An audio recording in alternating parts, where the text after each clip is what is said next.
because there's a very high likelihood that this will get taken down, and that's because I'm gonna explain to you how I got rich because of my disorders, because of my flaws. This is very dangerous advice. It could go one of two ways. You could either become a superhero or you could become a villain, causing significant harm to yourself or other people. Or you could become a superhero and do magnificent things, achieve human excellence in various ways, but one thing's certain is that you're definitely not going to be average. You can go a little bit overboard and a bit too far, and then you end up like someone like the fucking Joker. A criminal who causes mass destruction, but he's able to cause mass destruction because he's highly competent, because he's got superpowers. So you might end up like that too. This is why it's risky. But you're still going to be achieving human excellence. This isn't a moral conversation. Objectively, you're going to be achieving human excellence, your highest potential. Plenty of people are born to be average, but if this video got recommended into your algorithm, it's extremely unlikely that you're one of those people. Because I didn't try to fight them, because everyone's going to try to advocate to you now, the general consensus saying that, yeah, you should go get medicated for some of your disorders, whether it's ADHD, schizophrenia, bipolar disorder, whatever it is, they're going to tell you, obviously, you should go get medicated for it. And that would be incongruent to your biology. And I want to explain to you that all of these traits are actually double-edged swords. There's two sides to every single coin. So why is this? It's because we evolved with these traits. Our ancestors evolved with these traits. This is the residue of evolution. The reason you have ADHD was because there was one point where that was advantageous in that environment. Now, obviously, we are currently bodies living in radically different environments. However, there have been plenty of people who have managed to find and create perfectly congruent environments with their biology. Despite their flaws, despite their disorders, they've managed to create environments which are congruent with these things. If we look back at our ancestors, somebody with ADHD, they didn't medicate that. Instead, someone with ADHD excelled as a protector of the village. They were able to focus on multiple threats at the same time. Someone with high anxiety was extra alert for all these threats, or if they were a hunter, they were extra alert for all the animals, all the little sounds and nuanced sounds that they would make.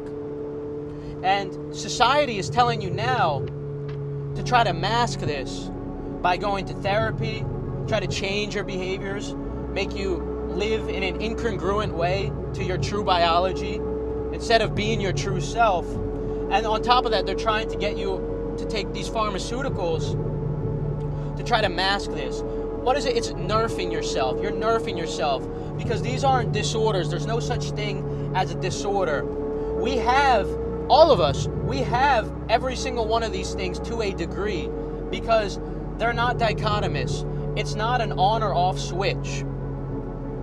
There's no such thing as an ADHD gene. There's no such thing as a gene for schizophrenia. And that's because these are influenced by generalist genes. Generalist genes are genes that, so let's break it down into two terms. Polygenicity. Polygenicity explains one trait is being influenced by tens of thousands of genes, right? And you might be wondering, how is that possible? Because there's only a few 10,000 genes to play with, right? And that's where we get the other term. It's called pleiotropy. And that means one single gene has influence over many different traits. There's no such thing as an ADHD gene. There's no such thing as a schizophrenia gene. It's a very complex system. All these genes have different various influence across all your different traits, and that's why all of this, it's a spectrum. We all have a degree of all of these traits. We all have a degree of predisposition to ADHD or schizophrenia, whatever it is, all these psychiatric traits. And psychologists for the last few decades have gotten it completely wrong. They've gotten it completely wrong because they thought all this was dichotomous, and they tried to classify you as either one or the other. You couldn't be bipolar and have schizophrenia, which was wrong, because so many of these psychiatric traits highly correlate. It is very likely that you have a high degree of both schizophrenia and bipolar disorder. That is very, very likely. And it's because these things are influenced by what we call generalist genes. So again, so you understand this, it's very important you understand. All of these traits, whether you think they're good or bad, and you call them disorders or not, they exist on a spectrum, and we all have a bit of everything. Now I'm going to give you an analogy to help you understand the sweet spot of where these things can become very dangerous or very, very, very productive for you. You ever play that game where you have to throw a quarter at a wall and you have to try to get it really close to the wall, and the closer you get to the wall, the more likely you are to win? But it's dangerous to get it close to the wall, because if you touch the wall, you lose. That's the same with these types of disorder traits, these types of traits like schizophrenia, for example, right? If you get too close to the wall, if you're someone who is born with a high degree of schizophrenia, and you curate an environment where schizophrenia could thrive instead of trying to fight it, it can become a superpower, but at the same time, it can turn you into a super villain. It could turn you into a dangerous villain to yourself and society at large. But I'm not here to be some good guy, motivational figure. I never claimed to be any of that. I'm just here to bring you the truth. So this is very dangerous advice, because if you are somebody who has a high degree of these disorders, it is very possible that by curating the perfect environment that you're congruent with, you can go a little bit overboard and a bit too far, and you end up like someone like the fucking Joker. A criminal who causes mass destruction, but he's able to cause mass destruction because he's highly competent, because he's got superpowers. So you might end up like that too. This is why it's risky. But you're still going to be achieving human excellence. This isn't a moral conversation. Objectively, you are going to be achieving human excellence, your highest potential. Some of you more than others, and that's inevitable because we all have varying genetics. But some of you are you're going to have your highest potential by creating an environment which is congruent, not trying to fight it. If you try to fight it and mask these disorders, these are your strengths too. Schizophrenia, what is it? It's not being able to differentiate. It's having a tough time differentiating your imagination with reality. You're unable to draw that fine line very easily, right? And if you have it to a higher degree, that line gets harder and harder to find. But if you have moderate schizophrenia, it becomes an incredible trait for creativity. People with schizophrenia thrive in creative fields. This is why I'm able to create these edits.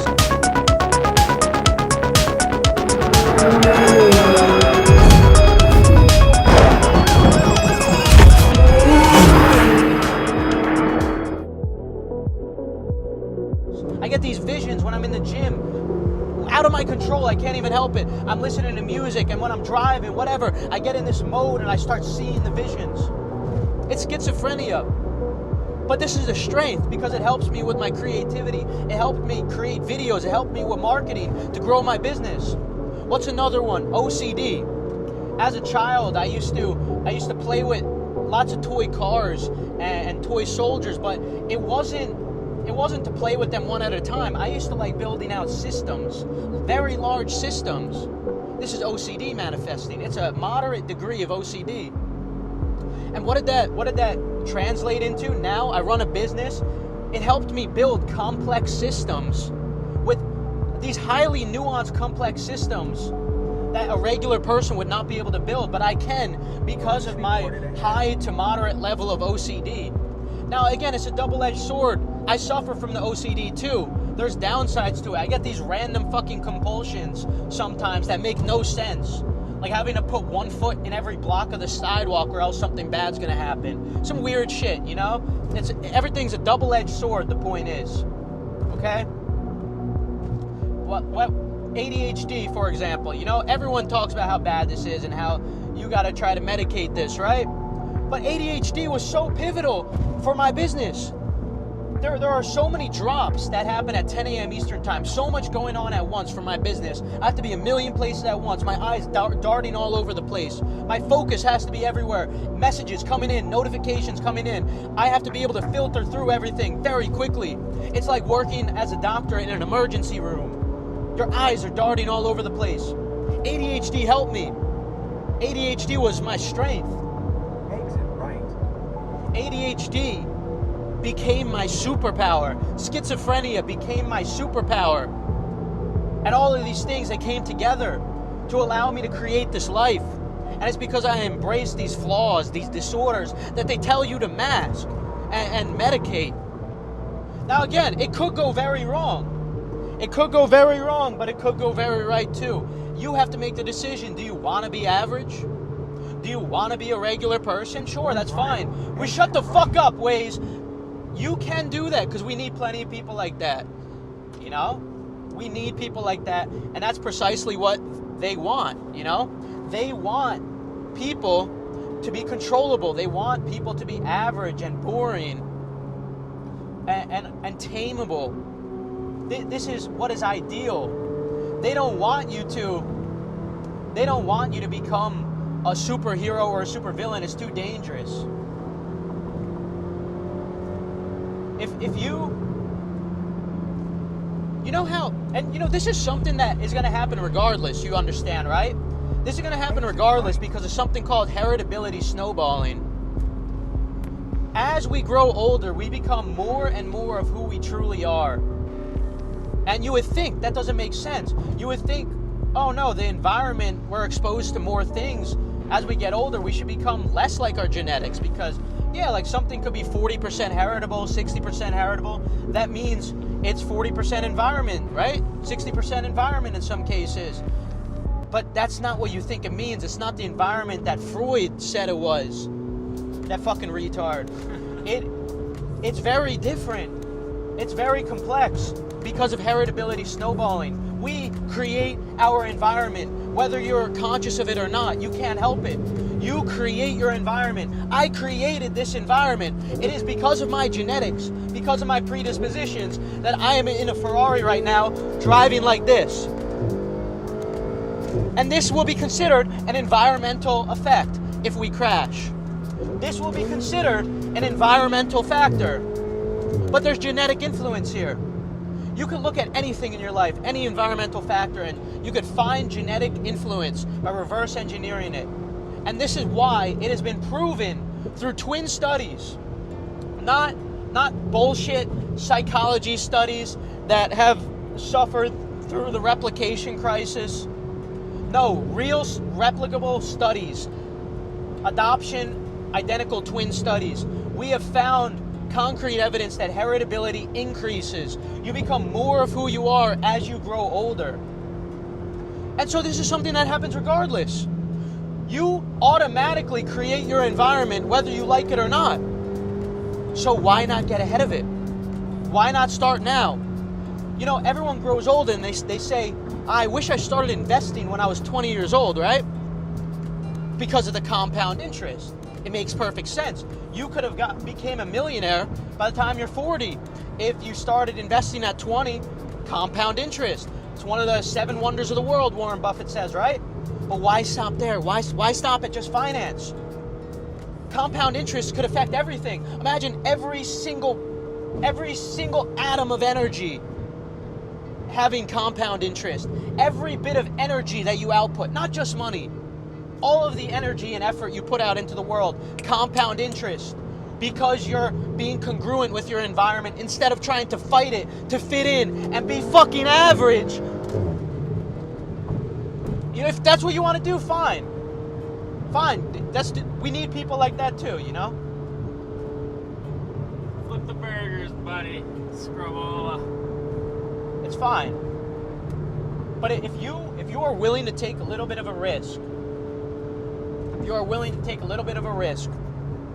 live life on the edge, stop medicating yourself, stop going to these therapists who are trying to make you into a normal, neurotypical person, because the chances are, if you're on this video, if the algorithm recommended it to you, you're not meant to be that. Some people are, most people are. But if you have to put in effort to be like that, to medicate yourself, if you have to put in effort to go see a therapist, if you have to put in effort to find YouTube videos like this, you think your normal friends are doing this on a Friday night? No. And the algorithm knows you. The fucking algorithm knows you because of your prior actions. Why did you have those prior actions? Because of your genetics, because there's genetic influence. Your algorithm is an environmental factor, right? But who created that algorithm? Who clicked on the videos that led up to the creation of that algorithm? You did, because of your psychiatric traits, your desires. You created that. There's plenty of genetic influence there. And this video that you're watching right now is an environmental factor, but not just that. It's a product of heritability snowballing. This video is congruent with your genes. Unless a friend sent it to you. If you genuinely found this through the algorithm, if you found this video on your own somehow, that means you're not meant to be average. You are neurodivergent in some kind of way.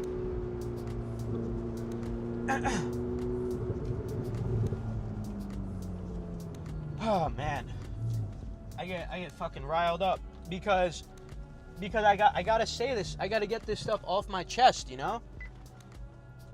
I gotta get this off my chest. That's literally like the only fucking reason I'm saying this. I'm keeping it real with you guys. And you know what?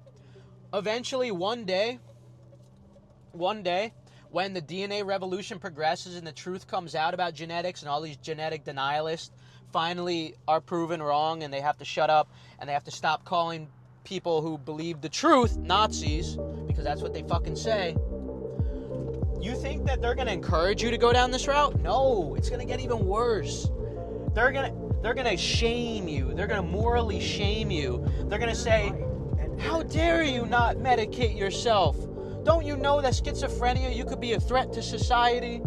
Don't you know you should really medicate yourself, young man? And you know what? It's going to get worse than that too.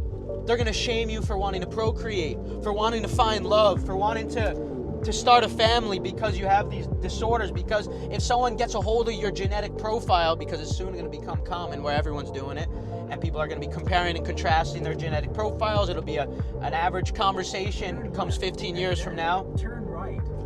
People are going to condemn you for wanting to have kids. The propaganda is already being tested and it works. People go around saying like, I could never bring, shut the fuck up, Waze. I can never bring a kid into this world. I can never bring a kid into this world. Incredible. The propaganda has been so incredible. It has made you fools live incongruent to your biology to such a high degree that you are willing to disregard your purpose here, what you were designed for. You know, most people, they don't want to have kids. Most people, they don't want kids. But it is what we're designed for. And nobody knows they want kids. It's something that just kind of happens. Most kids occur accidentally.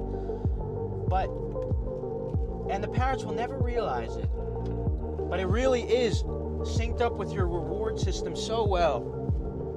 The process leading up to having kids, like staying in shape to attract a partner, going to the gym and all that's relevant. It's all tied together, and your reward system will reward you for it. And it's not the same as doing drugs. That's scamming your reward system. You pay for that in the long term. But like when you're texting that girl you really like, you get butterflies in your stomach because you're getting closer to it. You're getting closer to having kids. When you actually do the thing, you get rewarded for it, right? And then And then when you actually have kids and you watch your own genes manifest, and you watch a living organism manifest with the unique differences and similarities to yourself, there's no kind of joy like that. And somehow the propaganda has made us think that it's not something that we don't want. And this is how it begins. This is how it begins. And soon, this is how a new form of eugenics is going to start, and how everyone is going to get tamed. How everyone is going to turn into, a blank slate NPC with fucking nothing interesting about them. Because people are going to get weeded out of the gene pool. People are going to be less inclined to procreate if they have these disorders. And the people who are still surviving with these disorders, they're going to be masking them with medications and all. And these are all just going to be regular people, regular bots, NPCs that are highly controllable. And before you know it, we're going to be living in the Matrix. We're literally just going to be a bunch of brain-dead people walking around. But then there's going to be a couple of us living underground who know the truth, who refuse to medicate ourselves, who refuse to go to therapy to try to change ourselves. And you know what? We're willing to take the risk of becoming a villain. Some of us, we might be fucked up, right? I know that being a risk taker is a superpower. It's an advantage for business, right? But that comes with some disadvantages too. Reckless driving. I put myself and other people in danger. You guys see it on this account. I'm not saying I'm a saint. These things, they come with bad things too. A lot of us might end up becoming very bad people, very bad, dangerous villains. But fuck, man, I don't want to be average, and I don't want to try to be someone I'm not. Live congruent with your biology. And start curating your environment ASAP. Because everyone tells you, I wish I started investing when I was 20 years old. It's compound interest, right? If you start now, with every fiber of your body, instead of just money, but everything, energy. Imagine the compounding effects. Curate an environment. Michael Phelps, he's someone who perfectly curated his environment. Not only did he have the genetics to be the best swimmer in the world, but he swam every day. Do you know how much he swims every day? It's insane.